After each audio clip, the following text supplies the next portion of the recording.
जय हिंद दोस्तों, स्वागत है आपका अपने YouTube channel CAPF NPS UPS guide में। आज हम एक ऐसे मामले पर बात करने वाले हैं जिसने पूरे CAPF समुदाय में NPS को लेकर एक गंभीर सवाल खड़े कर दिए हैं। BSF जवान जिसने देश की सीमाओं की सुरक्षा करते हुए 14 साल 10 महीने 17 दिन तक सेवा की, सेवानिवृत्ति के बाद यह जवान सेवानिवृत्ति के बाद भी अपने ही NPS अकाउंट में जमा राशि प्राप्त नहीं कर पा रहा है। कई महीने बीत जाने के बाद भी कई बार आवेदन, कई बार फॉलोअप और कई बार गुहार लगाने के बावजूद NPS की राशि अटकी हुई है, सिर्फ इसलिए क्योंकि उसके बैंक डिटेल्स अपडेट नहीं हो पा रहे हैं। क्या यह सिस्टम की लापरवाही है? क्या जिम्मेदार अधिकारी अपना काम ठीक से नहीं कर रहे हैं? और सबसे बड़ा सवाल, क्या किसी जवान की मेहनत की कमाई ऐसे ही फंसी रहनी चाहिए? आज के इस वीडियो में हम इस केस का पूरा विश्लेषण करेंगे। कहाँ गलती हुई, कौन जिम्मेदार है और सबसे महत्वपूर्ण, इस तरह की स्थिति में किसी भी CAPF जवान या रिटायरी को क्या करना चाहिए ताकि अपनी NPS राशि बिना देरी के जवान को मिल सके और समय पर वह एक अच्छी पेंशन अमाउंट प्राप्त कर सके। दोस्तों, अगर आपने CAPF या सेंट्रल गवर्नमेंट डिपार्टमेंट से डिस्चार्ज लिया है या जल्द ही NPS से पेंशन क्लेम करने की योजना बना रहे हैं, तो आपकी NPS प्रक्रिया में किसी भी तरह की दिक्कत आने से पहले आप मुझे इस नंबर पर कॉल कर सकते हैं। मैं आपकी हर संभव मदद करने की पूरी कोशिश करूंगा ताकि आपकी मेहनत की कमाई बिना किसी रुकावट के आपको मिल सके। जैसे कि आप देख पा रहे हैं, अमर उजाला में एक खबर छपी थी जिसमें बताया गया था कि 14 साल BSF में नौकरी करने वाले जवान को नहीं मिल पा रही है NPS में जमा राशि। पेंशन स्कीम पर उठे सवाल। यहाँ पर इन्होंने बताया कि 15 अक्टूबर 2009 को पराग सेकिया नाम से जो जवान है बतौर सिपाही BSF में भर्ती हुए थे। इन्होंने 31 अगस्त 2024 तक अपनी नौकरी की, यानी वे 14 साल 10 महीने और 17 दिन तक BSF में रहे। नौकरी छोड़ने के बाद उन्हें NPS में जमा राशि निकलवाने के लिए संघर्ष करना पड़ रहा है। इस बाबत उन्होंने पेंशन एवं पेंशनभोगी कल्याण BOPT विभाग को खत भी लिखा। 12 नवंबर को वहां से जवाब आया कि मामला अंडर प्रोसेस है। इस मामले में संबंधित अधिकारी का नाम विमल कान सीनियर अकाउंट अफसर बताया गया है। वे PO ईस्ट पेंशन पीढ़ी BSF के हैं। 37वीं वाहिनी BSF की तरफ से भी पूर्व सिपाही पराग सेकिया को सूचित किया गया कि आप सीमा सुरक्षा बल से इस्तीफा देकर चले गए थे।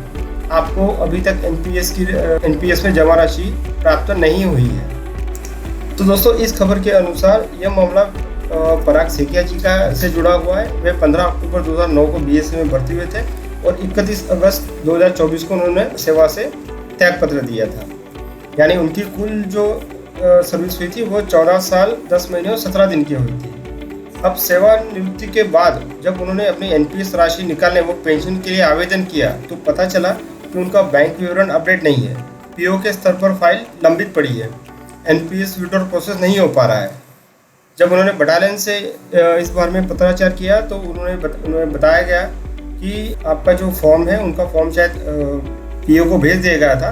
तो वहाँ के NPS डेस्क ने अभी तक बैंक डिटेल जो है वो आपकी अपडेट नहीं की है। यही कारण है कि जवान की NPS राशि अभी तक नहीं मिल पाई है। तो दोस्तों, जैसे कि आप देख पा रहे हैं कि जो जवान है उसकी तरफ से सारे डॉक्यूमेंटेशन करने के बाद भी जो है इनका NPS राशि इनको नहीं मिल पाया है और बाकी जो अमाउंट बचा हुआ था उस पर उनको पेंशन नहीं मिल पा रही है। तो अब इनके पास हम जानते हैं कि इसका समाधान क्या है।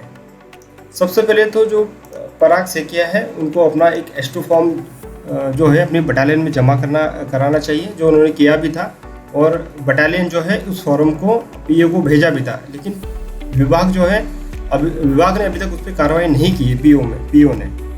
तो अब इसका अल्टरनेटिव सॉल्यूशन क्या हो सकता है वो हम जानेंगे। तो चलिए मैं आपको ले चलता हूँ। एक एग्जांपल के तौर पर मैंने एक अकाउंट मैंने ओपन किया है। तो दोस्तों, जैसे कि आप देख पा रहे होंगे, मैंने मेरे एक मित्र का जो अकाउंट है NPS अकाउंट वो मैंने ओपन कर रखा है। हम मान के चलते हैं कि ये सेकिया जी का अकाउंट है और इस केस में इन्होंने क्या करना चाहिए। तो सबसे पहले तो इनका सॉल्यूशन ये होगा कि इनका जो अकाउंट है वो फिलहाल BSF में है और वो गवर्नमेंट सेक्टर में आता है। तो यहाँ पर जो नोडल जो दिखाई दे रहा है पीओ ये सीआरपीएफ है, मान के चलते कि यहाँ पर ये बीएसएफ का अकाउंट है, पीओ बीएसएफ के है नोडल ऑफिसर। तो ये जो नोडल ऑफिसर है ये इनको हमें हटा के प्राइवेट सेक्टर में ये अकाउंट हमें ट्रांसफ़र करना पड़ेगा। जिस वजह से क्या होगा कि जैसे आपको पता होगा कि सरकारी खातों के काम है वो जो स्लोली चलते हैं, वो प्रॉपर सारा स्टेप बाय स्टेप फॉलो करते हैं, फिर जाके चेंजेस वगैरह करते हैं। प्राइवेट सेक्टर का फ़ायदा ये है कि आप अपना जो काम है वो जल्दी से निपटा सकते हैं, वहाँ से आपको तुरंत रिस्पॉन्स मिलता है। तो हमें सबसे पहले क्या करना है दोस्तों, ये जो अकाउंट है ये गवर्नमेंट सेक्टर से हमें अनऑर्गेनाइज सेक्टर में ट्रांसफ़र करना होगा। तो चलिए इसका प्रोसेस हम जानते हैं कि government sector to unorganise sector में हम लोग ये अकाउंट कैसे ट्रांसफ़र कर सकते हैं। ये आप तभी कर पाओगे जब आपने गवर्नमेंट सेक्टर से त्याग पत्र दे दिया है, तभी ये प्रोसेस हो पाएगा। तो चलिए स्टार्ट करते हैं। जैसे कि मैंने ये अकाउंट ओपन कर रखा है, अब हम चलेंगे गवर्नमेंट सेक्टर से अनऑर्गेनाइज सेक्टर में अकाउंट ट्रांसफ़र करने के लिए हम चलते हैं नेक्स्ट स्लाइड पर। तो आप जैसे ही आप अपना अकाउंट ओपन करते हो और शो हो जाएगा मेक अ ट्रांजेक्शन, यहाँ आपको क्लिक करना है। उसके बाद आपको जाना है इंटाइटल शिफ्टिंग रिक्वेस्ट पर, मतलब आपका जो अकाउंट गवर्नमेंट सेक्टर में है वो गवर्नमेंट सेक्टर का अकाउंट जो है वो अनऑर्गेनाइज सेक्टर में ट्रांसफ़र करने के लिए आपको यहाँ क्लिक करना है। यहाँ पर क्लिक करने के बाद आपको इस टाइप का जो स्क्रीन है वो शो होगा। यहाँ पर आने के बाद आपने डिजिटल मोड पे जाना है और कंटिन्यू पे क्लिक करना है। कंटिन्यू पर क्लिक करने के बाद आपके सामने इस तरह का स्क्रीन आएगा। आपको फिर यहाँ कंटिन्यू पे क्लिक करना है।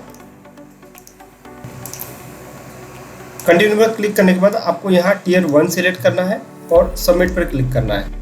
जैसे ही आप सबमिट पर क्लिक करेंगे आपके सामने इस टाइप की स्क्रीन आ जाएगी। यहाँ पर आपका पैन नंबर लिखा होगा, आपका पीओ का डिटेल दे रहा होगा, जो आपका करंट पीओ है, नोडल ऑफिसर है। आपको यहाँ टारगेट अनऑर्गेनाइज सेक्टर पर करना है, क्लिक करना है।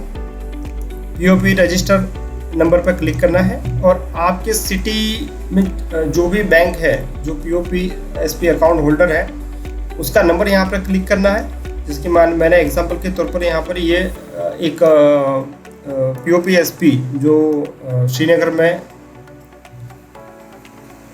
है, उसका मैंने यहाँ अकाउंट डाला हुआ। यहाँ पर ये नंबर डालकर आपको यहाँ पर सर्च करना है। तो जैसे ही आप सर्च करोगे आपको यहाँ पर जो है पीओपी एसपी की जो डिटेल है वो आपको यहाँ पे दिखाई देगी। आपको सिंपली आपके सिटी में जो पीओपी एसपी है उसको सेलेक्ट करना है। यहाँ पर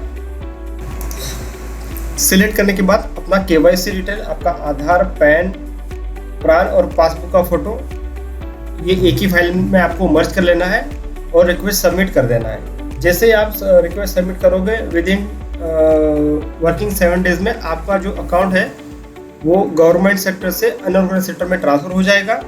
फिर आपका जो भी डिटेल है आप फिजिकल S2 फॉर्म भर के अपना सारा डिटेल अपडेट कर सकते हो और इमीडिएटली आपका जो पेंशन है, आपको जो एनपीएस से पैसा मिलना है वो आपको इमीडिएटली मिल जाएगा वहाँ पे फॉर्म भरने के बाद, और आपकी पेंशन भी तुरंत चालू हो जाएगी।